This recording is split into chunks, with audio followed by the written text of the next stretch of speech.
Hello and welcome to another episode of Unsourced. My name is Elvis, and as always, I am your host. Alright, so this is going to be kind of a quick one, if only in terms of news, because by and by, sometimes you get really dry weeks full of nothing news that really just amounts to people repeating what they've always said, regurgitating content. So let's start off with movie news. In terms of actual movie news, we have the leaked first trailer for Hellboy that was shown at NYCC. It's only a little bit cut off at the beginning, and it is kind of worrisome, honestly. It's not very inspiring. I know that, and a lot of people have already commented on the tagline for the movie being legendary as fuck or legendary AF. And the trailer really leans into that. It seems, and it's trying to go for a very easygoing, lighthearted, quippy sort of adventure comedy, which seems like a very stark contrast to what they've been trying to say since it was announced that it's going to be closer to the comics, that, Mignola has been writing the script, has been conferring with the director and the producers just to get it right. It's going to be more gritty, grounded, a little bit more horrific, but also to distance itself and to differentiate itself as something distinct from the Guillermo del Toro movies. And that's not at all. It seems like a pale imitation of the Guillermo del Toro movies combined with a Guardians of the Galaxy-esque flair. It feels very bland. It feels like it just doesn't have a spirit of its own. It feels honestly insanely disappointing to see that it's not trying to do something a little bit more out there, a little bit more in keeping with tone, which I don't think Guillermo del Toro was able to get that just right either. I enjoy his movies for what they were able to do, but I don't think they're perfect. This just feels like several orders down from that. It just doesn't look as polished, mindful, or as centered as those were, and those are a little bit off kilter, like I've said. So it just comes off as something we've seen a dozen times before without any kind of actual personality to it. Bit of a shame when you had a carte blanche to really do something that fans might be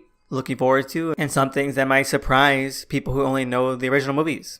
But they're not, and it seems like a very lazy way to go about it. It's a pretty sad state of affairs. And speaking of sad states of affairs, we have more news, in quotes, of the Flash movie, is that it's being pushed back to 2021 because this is a movie that's totally coming out. It's not like Gambit, which is a movie that's never coming out. My God, I can't believe that these two movies, which we keep getting intermittent updates on, are still trying to cling on to the fantasy that they're ever going to be released, that they're ever going to be made. It's ridiculous. Honestly, they're vying for last place. It's like some sort of race where whoever is slowest wins. And speaking of movies that people seem to be reporting on for no reason, we have Guardians of the Galaxy Volume 3. There was an article, I'm not even joking, that said, Guardians of the Galaxy Volume 3 title revealed. That just seemed like the stupidest thing I ever heard, because isn't Volume 3 the title? Wouldn't that be the title? And why are we even caring about it when the movie is still indefinitely on hold? So it might never come out. It might not ever be made. Why are we guessing about the title? But comic book news and comic book sites must have been slow this week, so they're just making up whatever bullshit that comes to mind. And for our last bit of movie news, we have something that's only tangential, but the sequel to Scala Abdel's Happy Death Day movie got its first trailer. It's not released online yet, but I saw Halloween the other day, and it was running in front of that. So if you've seen that movie, the sequel seems to be going full-on Gremlins 2 with it, in that it's taking the premise and taking the characters and just putting them into an even more ludicrous and ridiculous and silly situation. So I'm all for that, and I can't wait to see that. I hope it's a success too, because I really enjoyed the first one. Alright, moving on to TV news. Big news right here. Iron Fist has been cancelled. I mean, people are already saying that it's only to make room for a Heroes for Hire movie, which is probably true because it's a good way to consolidate resources without having to double down a property that they've already mismanaged to hell, especially with Disney taking Marvel properties to their own streaming service for their own shows. Now, Netflix has said that they're completely happy with the Marvel Netflix shows that they have and that they will continue to produce seasons for them as long as they want. And I know that people have been saying Iron Fist Season 2 was a huge improvement, but honestly, where it started, anything multiplied by 0 is still 0. All these shows are really horrible. I know that Daredevil Season 3 has come out today, but I'm not going to see it. If anything, I have a friend who's going to try and force me to watch the first couple episodes. But really, if that does happen, then I'll review those couple episodes. But as of now, Daredevil and all the Netflix shows and everything has fallen into the things that I've dropped and will continue to drop, because it just isn't worth it to waste the time on it. Alright, so this is actually breaking news. It came up like around late 10 at night, so I'm gonna have to edit this in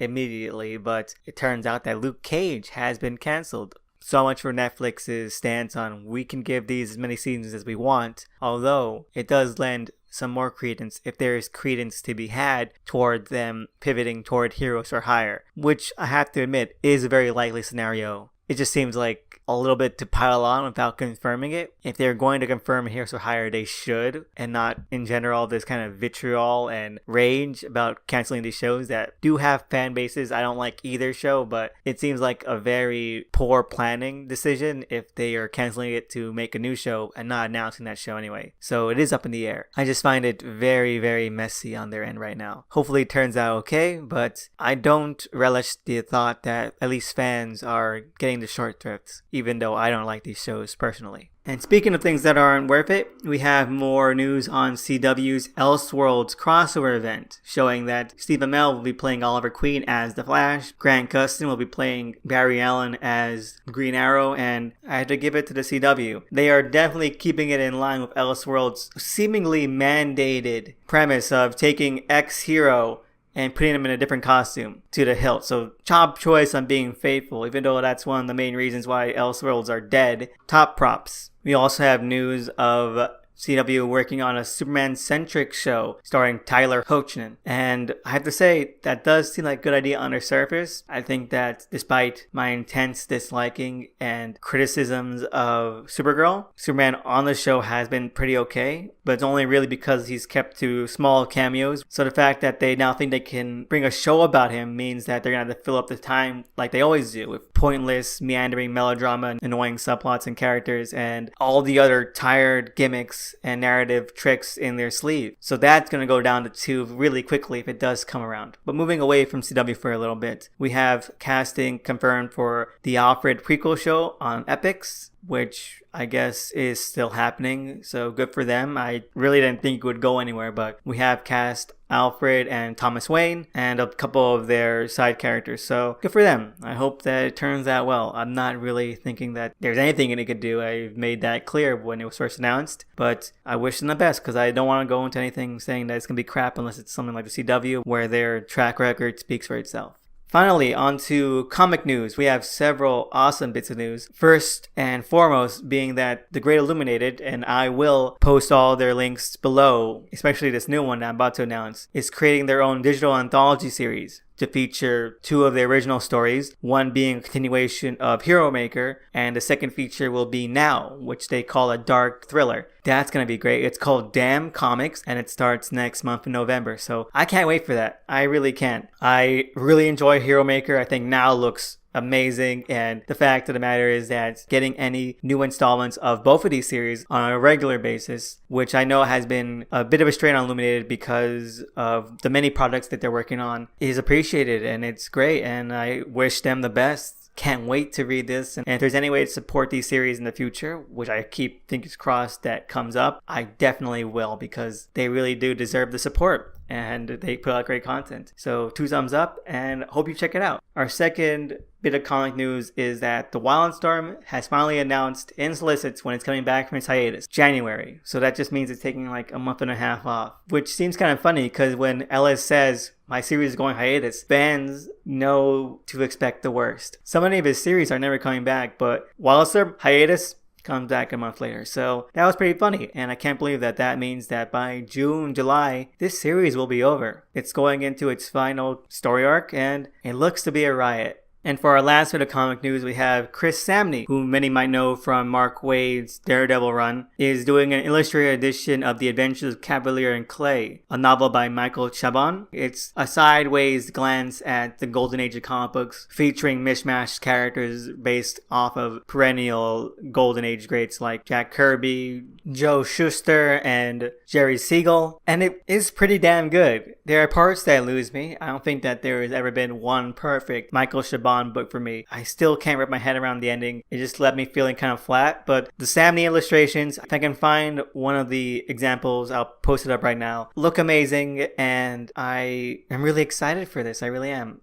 Anyway, moving along to what I read this week. it was actually a pretty fun week, although incredibly light, which is probably why it was so fun, because that means there was a lot less baggage this week that I needed to sort through in terms of really trash titles coming out. First, let's get into Stray Bullets, Sunshine and Roses, number 39. We have gotten in new solicits that this series is going up to 42 and beyond. Labham has been saying that the series is going to go only a little bit further than 42, and I think maybe to keep it even, it might be 46, 45. All I'm saying is that this is going to be really hard to parse down. And part of the reason why I think it's going so far and for why it has been going on so long is part of this issue's contents, because like I mentioned last month, this series is going in a very metaphysical direction. It's starting to gain a somewhat supernatural dimension to it, which is weird because this has been so far an incredibly tight, grounded, if exaggerated and over the top crime dramedy. So to add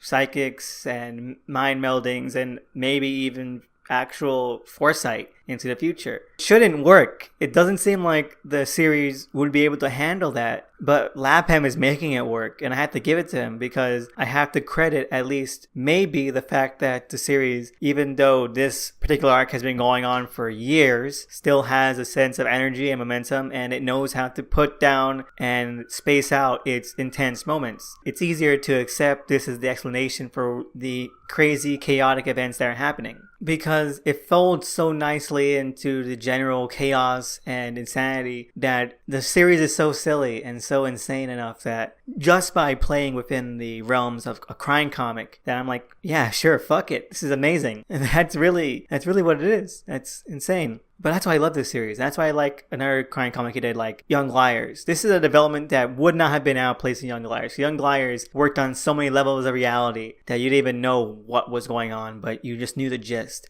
And I hope that Stray Bullets doesn't go too far into that, because that would lose the core appeal at least. That's still pretty fun. Overall though, what I meant by there's a reason for this series taking so long is that I believe, due to all these new developments, that Lapham wants to retcon some stuff from later in the series. And for that reason, he had to go the long way around in order to set up the pieces for why these things happened and why this retcon makes sense and why the reader just didn't know about it. Because you set up this plot where a character who is dead now needs to be alive. And I don't think that's a plot point he would have needed to include it unless he wanted to capitalize on it. Because it's a needless plot point. It doesn't add anything to the story, it doesn't add anything to the narrative, unless that character now survives. So that's honestly what I think is going to happen, and I can't wait. Even if it doesn't happen, I think that just the excitement of it, just the excitement is part of the real charm of the series. 2 thumbs up. Next thing I read was Captain Ginger, which is the next release from Ahoy Comics. And I haven't talked about it as much, although let me just get it out there right now. I enjoyed the hell out of The Wrong Earth number 2, and I didn't really like High Heaven, but it's not bad. It just isn't that interesting. But Captain Ginger, I think, rides along the same lines as The Wrong Earth in that it takes a premise, it takes a story beat and structure that we've all seen before, and adds enough personality that makes it float on its own. Captain Ginger is both, of course, cute, funny, and goes through the same kind of plot beats of excitement that a lot of space comics do, you know, meeting with aliens, space battles, resources, and how to keep your ship in command. It's also oddly brutal, and just the title character himself has struggles with his own identity and what he means to himself and to the people around him. And that's weird. It's weird because you don't really expect it, and then it just happens, and it melds so great together, and it makes for this fully fleshed out feeling atmosphere that the comic is enwrapped by, and I love it. It's not something that I am truly engaged by so far, but I can see myself really falling into if it keeps along strong directions. So I highly recommend it if you're interested, if you want to see some development here.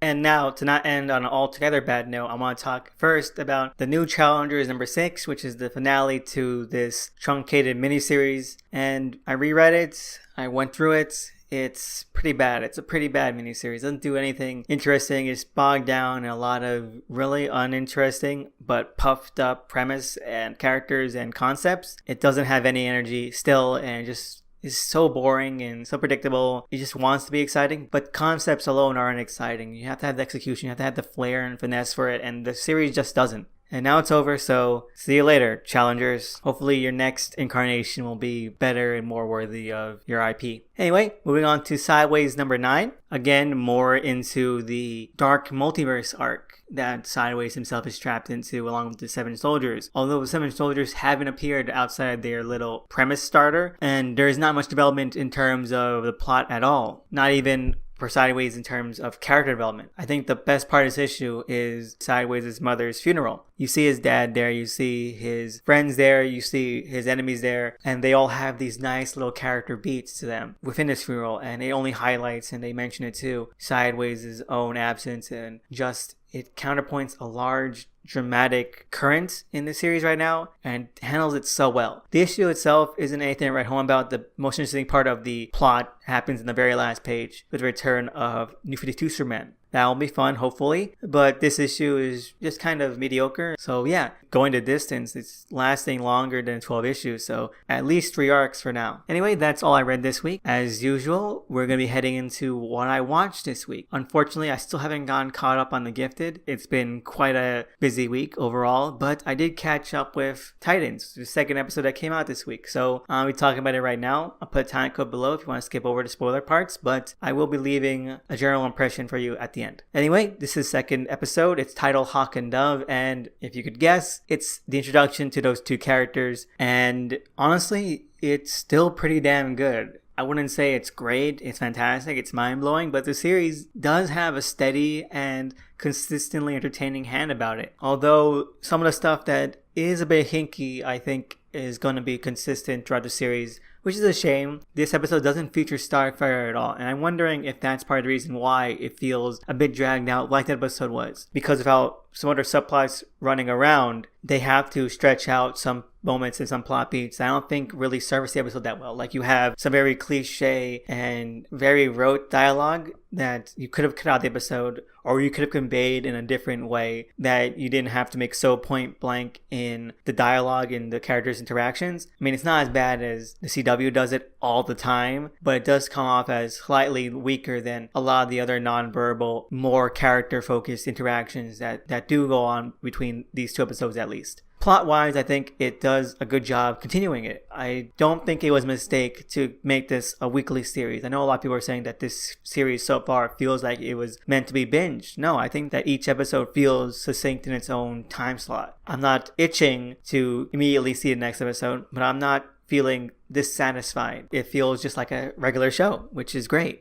In terms of the characters, I think that Robin and Raven, their brunt of the character work is really my attraction in this show. I really do love their dynamic. I really love seeing it progress and the conflicts and the hurdles that they need to overcome to reach an understanding and to really bond. I love that whole archetype of bonding the 2 of them have, and it is worthy of getting most of the screen time. On the flip side, we have, like I said, Hawk and Dove, which is the female Dove this time, and the guy playing Hank Hall, playing Hawk, he does a great job. He really does. I think he's kind of an underrated actor. He has just that whole brashness to him. It comes off as comedic, the brashness in a very sort of knowingly self-effacing kind of way, like almost a parody-esque of just the bold and very aggravated attitude that Hawk has, or Hawk is notorious for. He plays it with just enough earnestness and humanity and these small little humane moments. Like I said, the humane moments matter the most. Just a gentle and soft touch about the personality, about the way he carries himself that makes the character pop. It makes it work. I think I really do love his introduction, which is that he's getting tortured by these gun runners and they're about to really,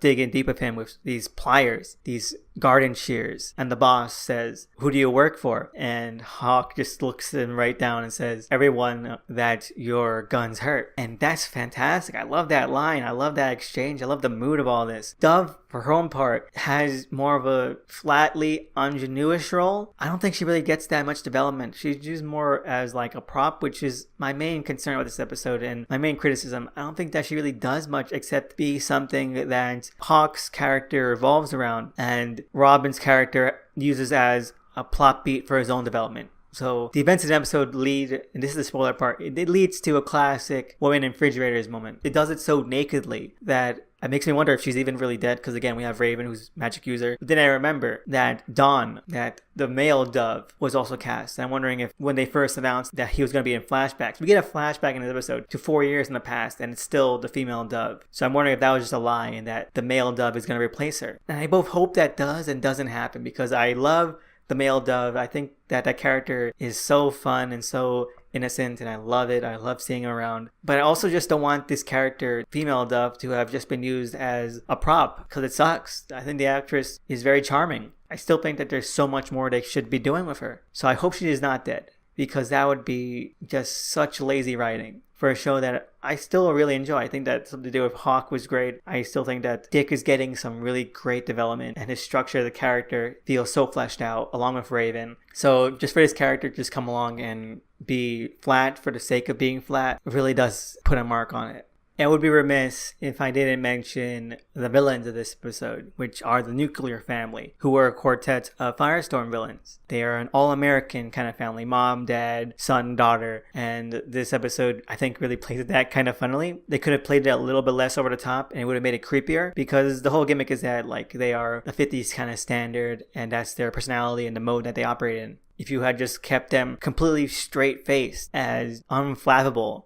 that would have been creepier, being cornbally malicious, that they are just sort of being gauchy about everything and not just being like surface level, because that's all it feels like. It feels like a superficial kind of thing they're putting on themselves, not just how they are. So this is where I'm going to switch over to my general opinions, which is that while the show is still pretty entertaining, there are some writing fumbles here and there that hopefully will resolve themselves, and they don't sort of double down on things that are just cheap narrative conventions, because there's a lot of character work and great acting, and there's a lot of solid deliveries and writing that deserves a lot better than these small little pit stops and pitfalls that they should be avoiding. But in any case, I'm still really enjoying it, and I can't wait for the next episode. Anyway, moving on into this week's Halloween discussion of a horror movie based on a comic. The winner of this week's poll was Faust, Love of the Damned, which is both a movie and a comic that I cannot wrap my head around that much, because it is pretty insane. I know that some of you might have recognized the title from a Red Letter Media video that they did on it, or at least partly did on it. It's part of their Best of the Worst series. And I had known about the series and the movie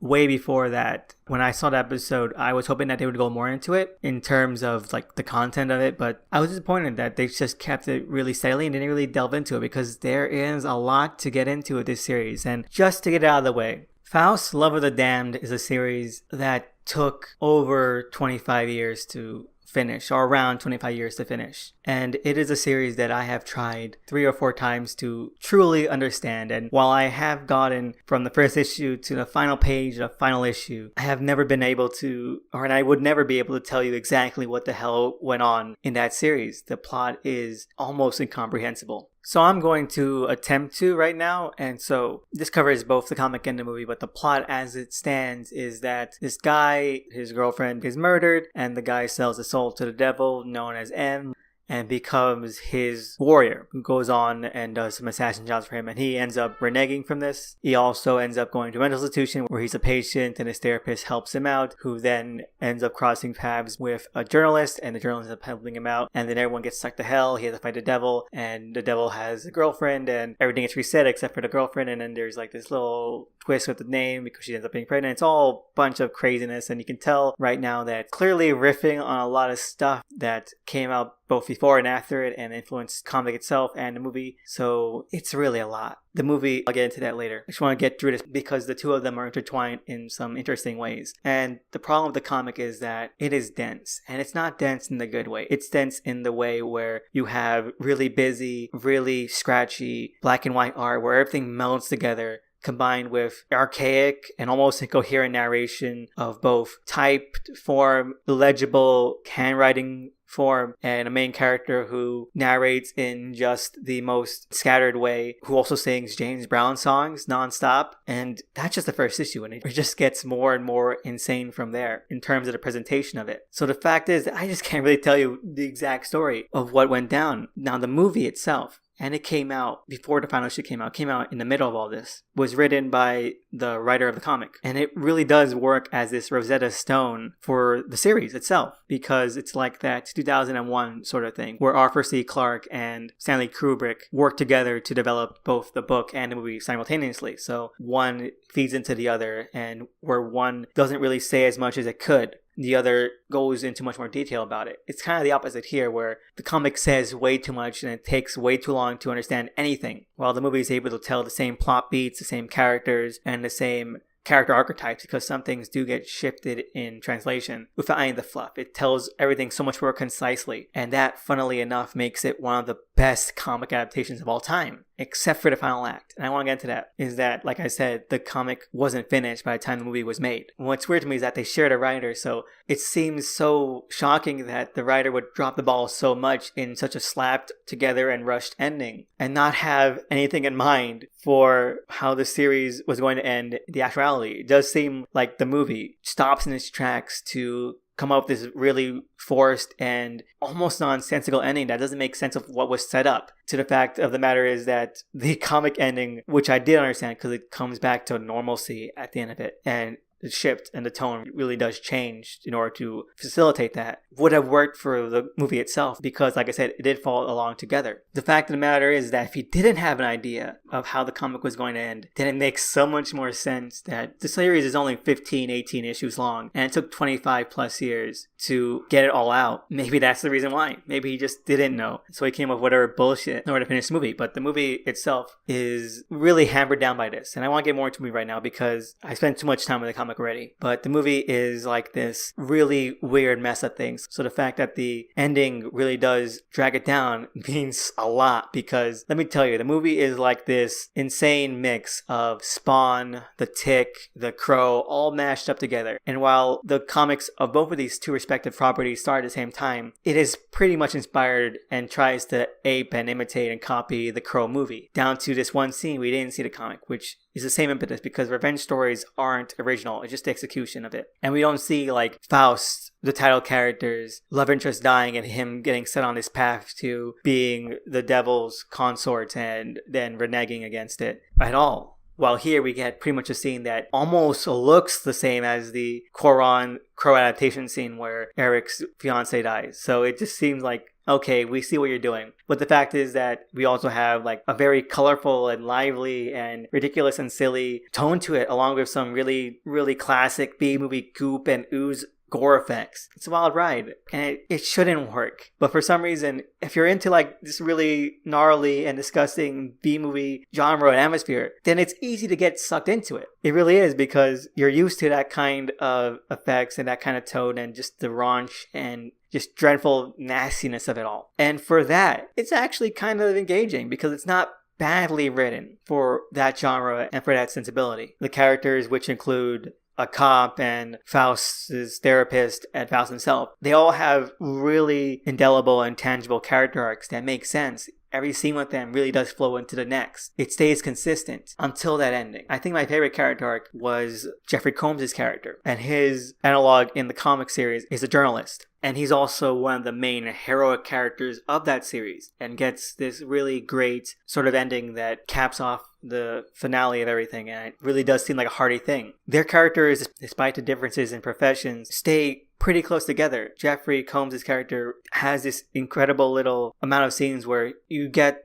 to know him a lot, and you really do see like, okay, this guy, he's relatable, he's enduring, and the audience is able to really sort of bond with him in this crazy situation. And then the finale comes, and for some reason he's like, I need to sell my soul to the devil. God is me, I am God. And becomes this giant monster demon. And it just comes out of fucking nowhere. It really does. It's ridiculous. It's more ridiculous than, and I want to thank Illuminated for this prompt, but the tit puddle. Because like I said, this movie, I'm not going to say it's fantastic, but for a B movie, it's well made, well written, well acted. So top notch. But that ending, that finale just makes no goddamn sense. It really doesn't. It just sort of cuts everything off. And it's not like the finale of the comic was that insane either. Of course, yeah, they go to hell and M creates this giant demon, and it's almost the same, but it just feels like the characters, they're stopped dead in their tracks in order to fill like this by the numbers thing. It really does end it on this incredibly weak note. which definitely does feel a lot more generic, and it's so disappointing on a writing level. That's really the matter here. It's disappointing on a writing level because it's not satisfying in the least. And I know that with B movies, you have two different qualifications for satisfying: the characters and the general exploitation of it all, like that sense of like gratuitousness and just the raunch, and like I said, just the tone and content. But for a movie that was surprisingly consistent with these characters and with how they acted and their personalities, the devolution into just random punch 'em up gory nothingness where Jeffrey Combs vomits up a giant snake is really, really annoying. The characters go nowhere, and that's a shame. Trauma, at least for their really better films, knows how to keep a character arc consistent all the way to the end. That's why some of their better films are their better films. This movie just craps out the end. It really does. And like I said, I'm not going to call this movie a masterpiece. I'm not going to call it an unknown gem or a missed classic. No, it's raunchy, it's nasty. But all of these are already hallmarks for this kind of B movie, this kind of Z movie production. And compared to the comic even, it is less gratuitous than that. There's lots of random and bloody massacring in the movie. But the comic itself, it really goes the extra mile. And it should not surprise anyone that 2 of the tie-in comics to the original series were published by Avatar Press. And Avatar, like I said, goes way beyond what's necessary in terms of like gore. So the movie is like really, really tame in comparison. The only things that do pop out in terms of like lascivious stuff would be the tit puddle, Jeffrey Combs' transformation. But other than that, it's just your standard sort of blood packet kind of affair that still is able to have decent internal writing and acting. Would have kept it above and lofty if it weren't for that really, really pathetic ending. So yeah, is it something worth watching? Not really. It doesn't really have anything to offer a mainstream audience, and it is too good of a Z movie to really be satisfying to a person who loves Z movies like me, because it rides such a high that the drop all the way to just box standard level just leaves a bad taste in your mouth. Anyway, that's Faust, Love of the Damned, and I really enjoyed talking about it. Outside of the minutiae, outside of the random little scenelets and writing quirks of both versions of this story, it's a simple movie, and it's a simple series. But if I had to choose either or, I would choose the movie because the comic is, like I said, just indecipherable. It is a mess. I had a lot of fun talking about it. I hope I was able to parse it down well enough for those listening. Thank you especially to Oily Whisper 68 and Illuminated, because I knew you voted for this and I really hope you enjoyed that. Anyway, thank you again for everyone who voted in the poll. I'll be putting up the last one on Monday, and I can't wait to see what shakes out of that. As always, if anyone here has their own topics, comments, or questions that they want me to discuss on the show, you can find me on Twitter at THE_SNICKMAN. I just want to give a shout out to cover artist at DOTEMCEE. And well, thank you all for listening. Thank you for your feedbacks, your comments, just any kind of prompts. It's amazing. I am so lucky and I'm so grateful, and it means a lot. See you next week.